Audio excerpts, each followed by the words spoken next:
very short amount of time compared to some of you standing here. But this story began much before I arrived, and it's my pleasure to invite Paul to share the story of the memorial. Thank you, Paul.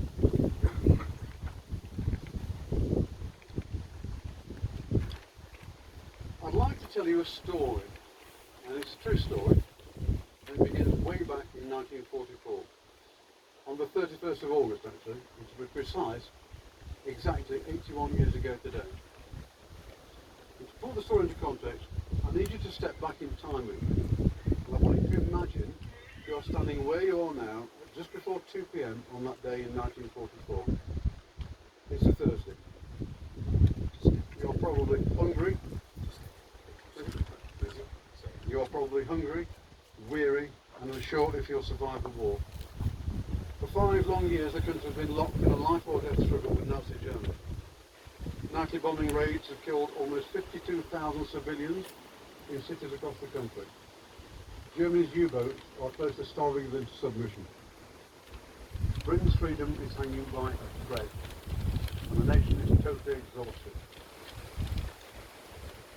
As darkness falls tonight, a huge 4-engine Sterling bomber, Lima Juliet 630, will lumber into the night sky as from its base at RF Wigsby near Newark.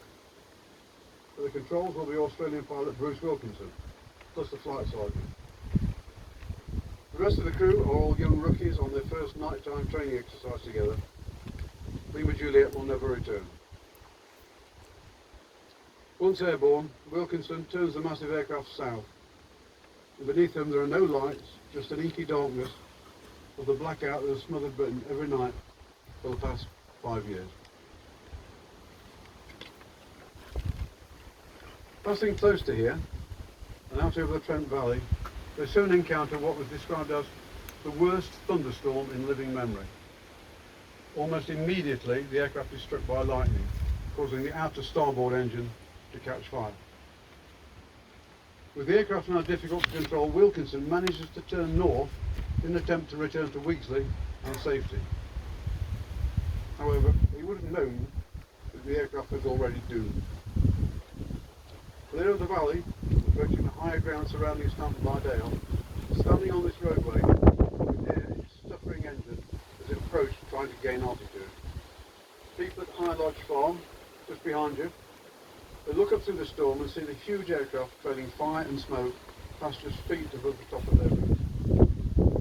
Seconds after that, she passes over where you're standing, and a moment later crashes and explodes at the very far end of the long field in front of you.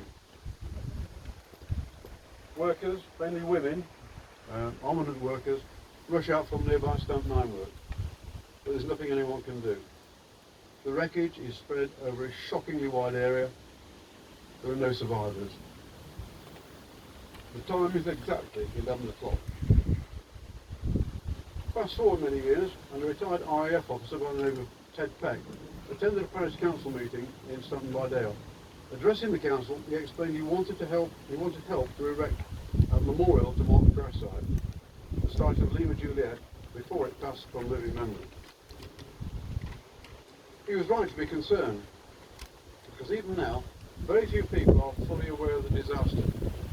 My own partner kept her horse in this field for 7 years and never understood what took place there. Sadly, the council had to explain that they were not permitted by the regulations to use public funds or to raise public funds for such a project. Having been let down by every organisation it approached, the parish council was obviously Ted Peck's last hope. Outside the village hall, after meeting and having seen Mr. Peck depart, Chris Coates and I agreed that this just wasn't right. It just wasn't right at all. So there and then, on the pavement, we decided that we would take on the responsibility for erecting an on-site memorial to the brave young men that had died.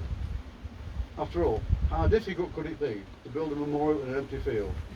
Well, nearly 10 years on, I think we're much wiser on that. I don't intend to try and name the countless people who in some way or another have made this beautiful memorial possible. You know who you are.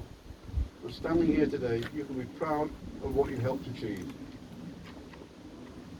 I'm only going to make 2 brief acknowledgements, and I know that the first will not go down well with the person mentioned. very rare that you get to meet a true genius. But hiding somewhere in here, or probably the next field is such a person. His name is Malcolm Theo. He's a sculptor who took our feeble brief and created one of the most beautiful memorials I've ever seen. If you can find him later, do talk to him about the thought and symbolism that went into this creation. But be aware, his genius is only eclipsed by his modesty. Secondly, and briefly, I just want to acknowledge brothers Peter and Chris Coates.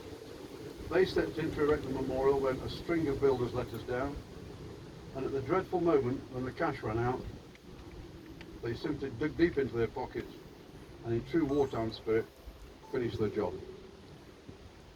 How do I conclude?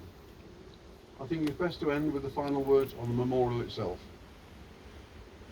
For your tomorrow, they gave their today.